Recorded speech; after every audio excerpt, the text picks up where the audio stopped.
Hello friends, કેમ છો બધા? તમારી પોતાની ચેનલ નિશા પટેલ ગુજરાતીમાં તમારું હાર્દિક સ્વાગત છે।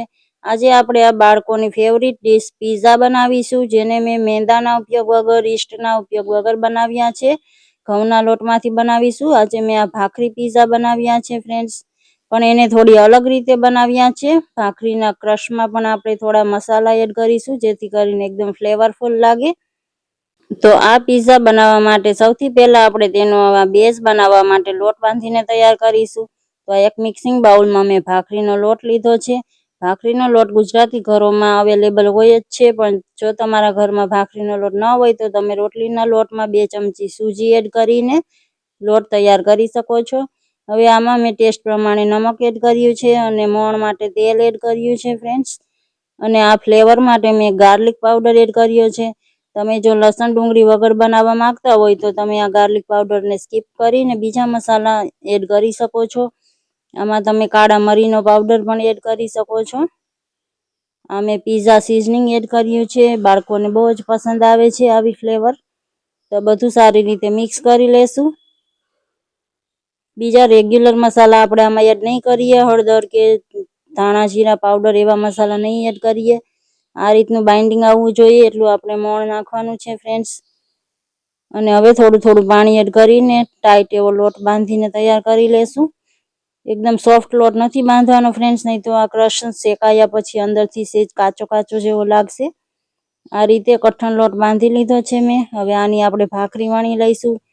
ફ્રેન્ડ્સ, તમે મારી ચેનલને સબસ્ક્રાઈબ ન કરી હોય તો પ્લીઝ ચેનલને સબસ્ક્રાઈબ જરૂરથી કરી દો અને બેલ આઇકનને પ્રેસ કરી દો, જેથી કરીને મારી નવી વિડીયોની નોટિફિકેશન તમને મળતી રહે। ફ્રેન્ડ્સ, બાળકોને બહારના પીઝા, મેંદાવાળા પીઝા આપવા હેલ્ધી નથી, પણ બાળકોને પીઝા ને એવી વસ્તુ ખાવાની બહુ ઈચ્છા થાય છે, તો તમે આ રીતે ઘરે બનાવીને પીઝા બનાવી શકો છો। તો આમાં તમે ક્યારે પણ બાળકોને ગમે તેટલી વાર ખવડાવીને આપી શકો છો ખાવા માટે। તો આ રીતે મેં ભાખરી કટ કરી લીધી છે। હવે આ વધેલા લોટમાંથી પણ આપણે પાછું વણીને એની પણ ભાખરી કટ કરી લેશું આ રીતની। બસ આટલું જ વેસ્ટેજ ગયું છે, તમે જોઈ શકો છો। એટલા લોટમાંથી 2 મિની પીઝા બની ગયા છે। હવે ગેસ પર આ તવો મેં ગરમ કરવા રાખી દીધો છે। એમાં આ રીતે ભાખરીને એડ કરી દેશું। એકદમ લો ફ્લેમ પર આપણે આને શેકવાની છે ફ્રેન્ડ્સ। એક સાઈડથી થોડીક એવી ડિઝાઇન આવી જાય ત્યાં સુધી થવા દઈશું। ત્યાં સુધીમાં મેં આ પનીર લીધું છે, એમાં મેં પીઝા સોસ એડ કર્યો છે। તમારી પાસે પીઝા સોસ ના હોય તો તમે આમાં ટોમેટો કેચઅપ પણ એડ કરી શકો છો। હવે આ ટોપિંગ માટે મેં સ્વીટ કોર્ન લીધી છે, આ ડુંગળીને આ રીતે કાપી લીધી છે, અને આ કેપ્સિકમ લીધા છે, અને આ મેં લાલ મરચા આ રીતના હતા ઘરમાં તો એ લઈ લીધા છે। આ પણ તીખા નથી ફ્રેન્ડ્સ, એકદમ મોળા મરચા છે। વચ્ચે વચ્ચે આપણે ભાખરીને પણ ચેક કરીશું। આ તમે જોઈ શકો છો, આ રીતની હલકી એવી ડિઝાઇન આવી ગઈ છે। ગેસની ફ્લેમ મેં લો જ રાખી છે ફ્રેન્ડ્સ। હવે આપણે આના ઉપર ટોપિંગ પાથરશું। આ પહેલી વાલી સાઈડને તમે થોડી વધારે શેકવી હોય તો શેકી શકો છો, કારણ કે આ પછી શેકાવાની નથી, પણ આટલી જ શેકશો તો પણ કાચાપણું નહીં લાગે ફ્રેન્ડ્સ। હજી સ્ટીમમાં પીઝો સરસથી શેકાશે એટલે અંદર સુધી કૂક થઈ જશે।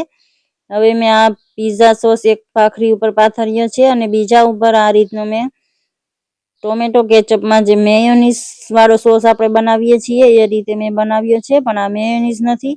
ઘરની આપણે દૂધ ગરમ કરીએ અને એના ઉપર જે મલાઈ નીકળે છે, એ 1 ચમચી મલાઈને મેં ટોમેટો કેચઅપમાં મિક્સ કરી છે। તો તમે આ બાળકો જે તીખું ન ખાતા હોય, નાના બાળકો માટે આ રીતે બનાવી શકો છો ફ્રેન્ડ્સ। હવે આપણે આના ઉપર ટોપિંગ પાથરી દેશું। તો આ જે સોસ વાળું પનીર આપણે બનાવીએ છીએ એ મેં એડ કરી દીધું છે બંને પીઝા ઉપર। આ રીતે પનીર પણ હેલ્ધી હોય છે ફ્રેન્ડ્સ, આ રીતે તમે બાળકોને પનીર આપી શકો છો। હવે આ ડુંગળી અને કેપ્સિકમ ટોપિંગમાં તમે જે પણ વસ્તુ ન ખાતા હોય તો સ્કીપ કરી શકો છો, અને આમાં બીજા શાકભાજી પણ એડ કરી શકો છો। આ રીતના જે કેપ્સિકમ લાલ ને પીળા આવે છે એ પણ લઈ શકો છો। ઓલિવ એડ કરી શકો છો આમાં, બાળકોને પસંદ હોય તો। તો આ રીતે બંને પીઝા ઉપર આ રીતે આપણે ટોપિંગ પાથરી દીધું છે। હવે ઉપરથી ચીઝ એડ કરીશું। ચીઝ વગર તો પીઝા એકદમ અધૂરો છે, તો ચીઝ તો આપણે એડ કરવાનું જ છે ફ્રેન્ડ્સ। બાળકોને બહુ પસંદ આવે છે, પણ તમે તમારી પસંદ પ્રમાણે વધારે ઓછું લઈ શકો છો। બાળકોને વધારે ચીઝ ના આપવા માંગતા હોય તો થોડું થોડું એડ કરી શકો છો। ઉપરથી પીઝા સિઝનિંગ અને ચીલી ફ્લેક્સ એડ કર્યા છે મેં ટોપિંગ ઉપર। આ રીતે હવે આપણે આને ઢાંકણ લગાવીને શેકાવા દઈશું આ રીતે, જેથી કરીને અંદર સ્ટીમ બને, એમાં ચીઝ મેલ્ટ થઈ જશે.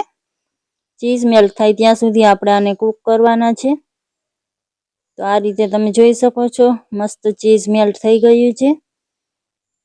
તો આનાથી વધારે કૂક નથી કરવાના આપણે. હવે નીચે ઉતારી લઈશું અને તમે તમારા મનપસંદ શેપમાં કટ કરી શકો છો. અને આવી રીતે બાળકોને ક્યારે પણ ઈચ્છા થાય તો ઘરે પિઝા બનાવીને આપી શકો છો. તો ફ્રેન્ડ્સ, તમને મારી આ રેસીપી કેવી લાગી? સારી લાગી છે તો લાઈક કરી દો. તમારા ફેમિલી અને ફ્રેન્ડ્સ સાથે શેર જરૂરથી કરજો ફ્રેન્ડ્સ, અને કમેન્ટ કરીને જરૂરથી જણાવજો.